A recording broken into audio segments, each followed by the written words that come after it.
investasinya dari PT MEK ini memang 5 tahun awal investasi akan masuk lebih kurang 172 triliun yang lagi kami proses, karena saya yakin nantinya kami diberi waktu berapa bulan ini untuk menyerahkan lahan kepada PT MEK sendiri. Di situ ada 16 kampung masyarakat yang harus kami pindahkan.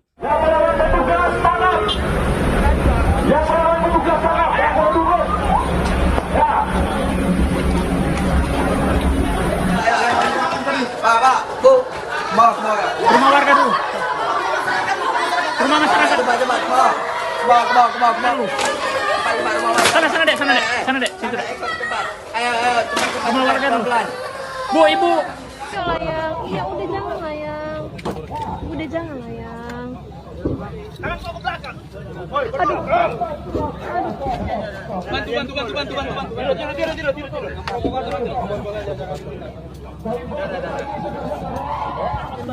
Rakyat sendiri. Kami rakyat kecil, Pak. Biarkan kami hidup, Pak. Dengan bangsa terpenggalang yang telah dibangun oleh datuk nenek moyang kami, Pak.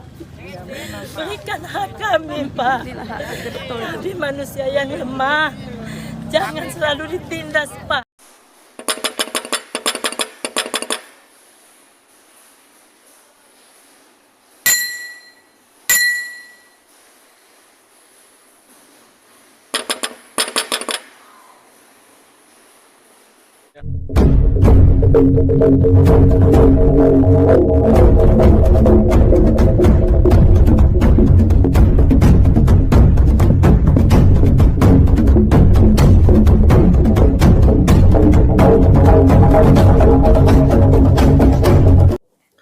Bismillahirrahmanirrahim. Assalamualaikum warahmatullahi wabarakatuh. Saudara, apa kabar? Dengan saya Edi Mulyadi dari Forum News Network FNN. Saudara sekalian, beberapa hari ini kita disuguhi berita yang membuat kita miris ya.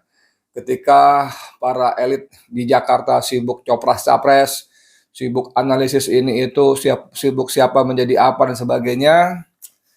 Saudara-saudara kita sebangsa setanah air di Pulau Rempang ya sedang mengalami nasib yang sungguh menyedihkan. Mereka dipaksa pergi dari tanah leluhurnya yang sudah mereka tinggali selama berapa ya? Berpuluh mungkin beratus tahun ya secara turun-temurun.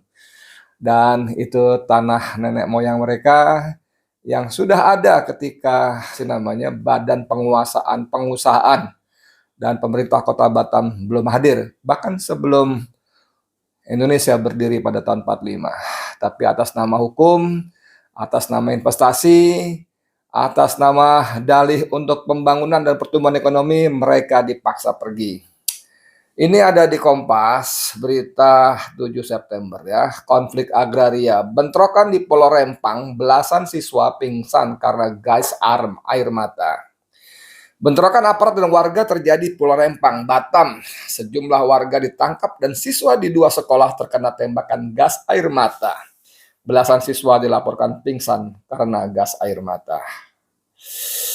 Bentrokan antara aparat gabungan dan warga terjadi di Pulau Rempang. Peristiwa itu terjadi saat petugas hendak melakukan pengukuran lahan proyek Rempang Eco City.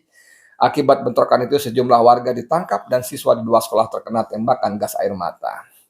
Salah seorang warga Pulau Rempang, Sri Rusmiati, 52 tahun, mengatakan bentrokan terjadi setelah ratusan warga mengadang kedatangan aparat gabungan dari Batam di jembatan Batam Rempang Galang, Barelang 4. Kedatangan mereka untuk mengawal pengukuran lahan terkait dengan proyek Rempang Eco City.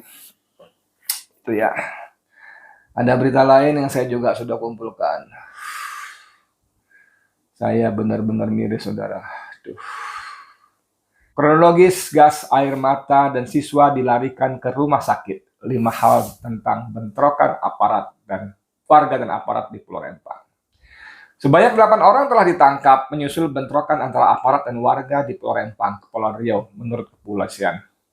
Dalam perkembangan terbaru, kepolisian juga mengatakan sebanyak 11 orang yang terdampak gas air mata sudah kembali ke rumah masing-masing setelah perawatan medis.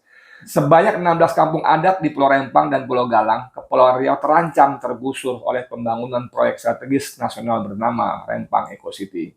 Sebagian masyarakat adat menolak direlokasi imbas proyek ini karena khawatir akan kehilangan ruang hidup mereka. Sementara BP Batam beralasan proyek ini demi mendongkrak pertumbuhan ekonomi. Saudara sekalian, kemarin juga beredar video pendek, potongan video pendek BP Batam dan Komisi 6 DPR RI menggelar raker. Ketua BP Batam mengatakan bahwa ada investasi yang akan masuk dari RRC Cina. Dari RRC Cina 172 triliun. Dan dia juga dalam video itu mengatakan dia sudah diperintahkan oleh pemerintah pusat untuk menyediakan lahan bagi perusahaan tersebut. Dan dia diminta untuk merelokasi. Dalam bahasa Kapolri Listio Sigit Prabowo, bahwa bentrokan terjadi karena warga menolak digusur. Saudara sekalian, ini lagi-lagi terjadi dan membuat kita betul-betul sedih. Pemerintahan Joko Widodo, rezim Joko Widodo demi investasi khususnya dari RRC, dia memerintahkan aparatnya untuk menggusur warga yang sudah tinggal di sana. Dan kalau kita tanya kronologisnya bagaimana, perusahaan-perusahaan itu, apalagi perusahaan Cina, pasti datang belakangan. Jangankan perusahaan Cina, bahkan pemerintah Kota Batam dan PP Batam pun datang belakangan. Bahkan Indonesia yang diproklamasikan 17 Agustus 1945 pun belakangan dibanding eksistensi warga yang ada di 16 kampung adat itu. Lalu atas nama hukum, atas nama proyek, atas nama investasi segala macam mereka digusur. Nanti saya akan tampilkan bagaimana video-videonya. Insya Allah di belakang podcast ini. Tapi yang membuat kita marah adalah bagaimana lagi-lagi penguasa betul-betul memberikan bukan cuma karpet merah kepada RRC, tapi saya menyebutnya beludru merah. Karpet terbuat dari beludru, Anda paham bagaimana mahalnya itu. Dan untuk itu mereka tidak segan-segan menyingkirkan rakyatnya sendiri dari tanah leluhurnya sendiri. Bahlil, Kepala Badan Koordinasi Penanaman Modal BKPM, mengatakan bahwa Xinxi itu perusahaan terbesar di Cina, produsen terbesar kaca di Cina, di dunia bahkan, sudah sepakat membenamkan investasinya dalam rupiah 172 triliun di Indonesia untuk membangun pabrik kaca terbesar kedua di dunia setelah Cina dan terbesar pertama di dunia di luar Cina. Dan Bahlil mengatakan bahwa nanti 95% produknya akan diekspor. Bangga betul ini kepala investasi ini. Tapi saudara tahu bahwa berarti 95% produknya diekspor, itu akan menghasilkan devisa. Dan seperti yang sudah-sudah, devisanya tidak pernah parkir di Indonesia. Seperti yang sudah-sudah tidak pernah parkir di Indonesia. Bahlil pun dengan bangga mengatakan akan menyerap 35.000 tenaga kerja. Tapi yang sudah-sudah seperti yang sudah-sudah. Bahwa investasi Cina selalu membawa modal, membawa permesinan, dan juga membawa tenaga kerjanya. Dan seperti yang sudah-sudah juga mereka menikmati berbagai insentif perpajakan, entah tax holiday, entah tax allowance, entah yang lain-lainnya. Jadi kita hampir tidak punya apa-apa, tidak mendapat apa-apa maksud saya, sementara rakyat tercerabut dari lahannya, dari penghidupannya, dan penguasa mengerahkan aparat TNI Polri. Dalam video nanti kita betapa brutalnya mereka. Tangisan rakyat tak berlaku buat mereka. Hatinya telah buta tuli. Telah buta tuli hati mereka. Ya Allah, beginikah kemerdekaan yang diinginkan oleh para pendiri bangsa saat mereka berjuang mengorbankan harta, keringat, nyawa mereka untuk memerdekakan bangsanya.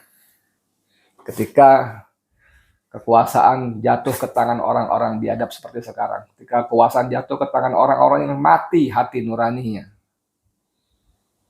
Oke saudara sekalian, tidak panjang lebar, ini saya kumpulkan beberapa potongan video dari Twitter. Investasinya dari PT MEK, ini memang 5 tahun awal investasi akan masuk lebih kurang 172 triliun yang lagi kami proses, karena saya yakin nantinya kami diberi waktu berapa bulan ini untuk menyerahkan lahan kepada PT MEK sendiri. Di situ ada 16 kampung masyarakat yang harus kami pindahkan. Pertanyaan Pak Subardi tadi tentang kenapa ada biaya sampai 400 miliar untuk membangun jalan. karena Pulau Rempang ini terletak 60 kilo dari Pulau Batam, maka jalur jalan sana harus kami buka. Karena investasi awalnya 172 triliun, nanti 50 tahun ke depan akan jadi 381 triliun. Maka jalur atau trans Barelangnya harus kami bangun, maka kami butuh bantuan dari APBN sendiri.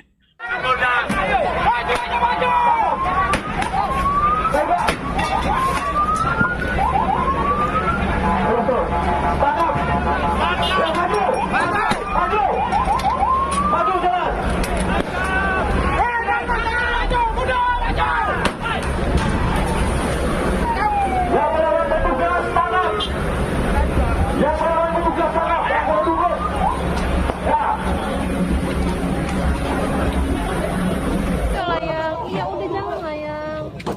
Udah jangan lah yang.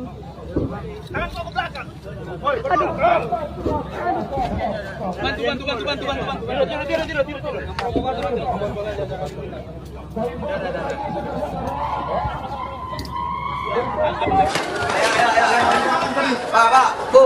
Semua, semua. Ke rumah warga dulu. Ke rumah masyarakat. Cepat, cepat, semua. Semua. Rumah warga dulu. Sana dek, situ dek. Cepat. Ayo, cepat. Rumah warga dulu. Pelan. Bu, ibu. Ayo, Bu. Jangan, Ayo, Bu, ayo, Bu.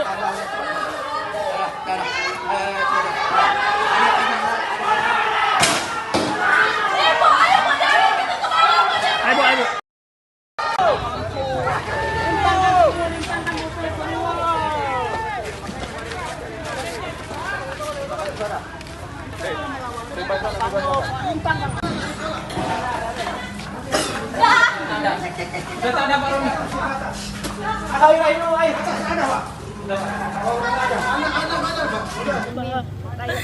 Kami rakyat kecil, Pak. Biarkan kami hidup, Pak.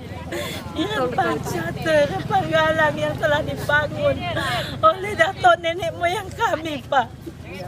Berikan hak kami, Pak. Kami manusia yang lemah. Jangan selalu ditindas, Pak. Mudah-mudahan mampu menggugah hati nurani kita, khususnya para penguasa. Kalian berlaku sangat amat zalim.